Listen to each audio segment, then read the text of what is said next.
Hello everyone and welcome to the Marketing Show here at BusinessTheNow.com, where you, the small business owner, can come to improve the way you work through the products and the content that we offer. And for today's lesson on the Marketing Show, we're talking about how to control your bounce rate. The bounce rate is very important. And if we don't know what our bounce rate is, we need to figure that out. It's one of the most important statistics that we should know about our websites and how it performs. So basically, what is the bounce rate? If you're not familiar with what it is, I'm just going to go ahead and explain it. It's really simple to understand. Basically what it is when a visitor comes to your website for the first time, and if they don't like what they see and they click out right away, that contributes to your bounce rate. So that means that they decided to go nowhere else on your website, and they all of a sudden decided to click out right away because right away they saw some they weren't looking for, or they saw something that they didn't like. It could be a number of possible things that led to them leaving your website right away.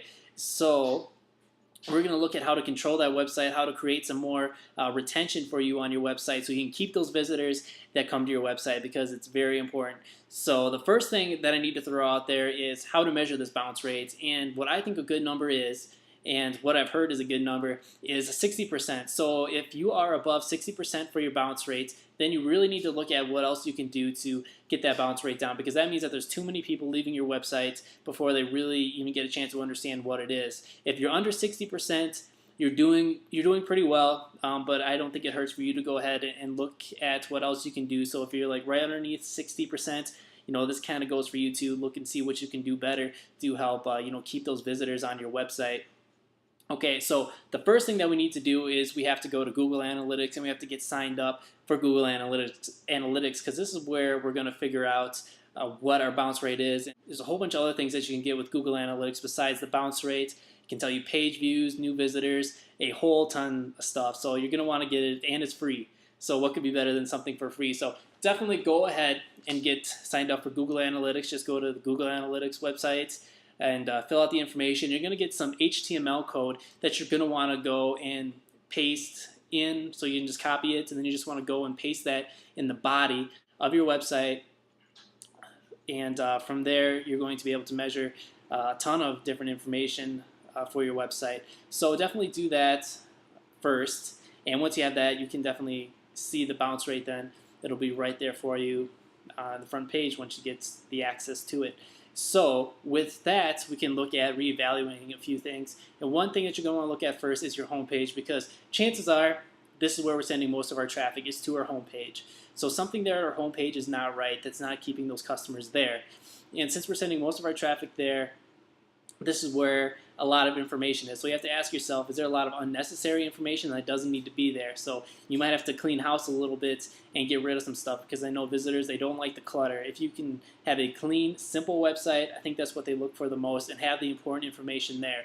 So some things that you're going to want to look to include in your website are going to be new content is a must. A search bar, that's one of the number one things that visitors look for, is the search bar, because they just want to go ahead and search for something once they get to your website. If they don't see it right away on your website, what they're looking for, chances are they're going to that search bar to try to find it on your website. That's a good thing to have, because if they don't see the search bar, then click, they're leaving your website. One thing that you're going to want to do is put some deals, if you have some deals up there, some registration. So say that you have like a membership type of thing going on with your website, or just have like a member login. That really helps to keep the retention going for your website. And then also the logo and the mission. This is really important that you have it up in the corner where it's supposed to be for your website. Make sure that you have your logo and your mission up there. It just kind of helps identify what the website's about, and if the visitor is here, because if they can't figure out why they should be here, then they're going to leave. So that's one thing that they should be able to figure out is what the website is for, and be able to know why they should be there and why they should stay. The next thing we have to look at is landing pages. Chances are we use some form of Google AdWords, some Facebook ads, or just some sponsorship links that come back to our website. So we really have to look at what those landing pages are and make sure that our customers are getting to where they need to be. So if we're using a Google AdWord and the customers, they're going through the buying cycle and they're at the place where they want to buy. So our ad is geared toward at the last step in the buying cycle where they're ready to buy, and then we send them to our website. A big mistake that I see a lot is that people want to put the homepage in there and they don't have the product on the homepage. It doesn't have a spot where they can buy the product.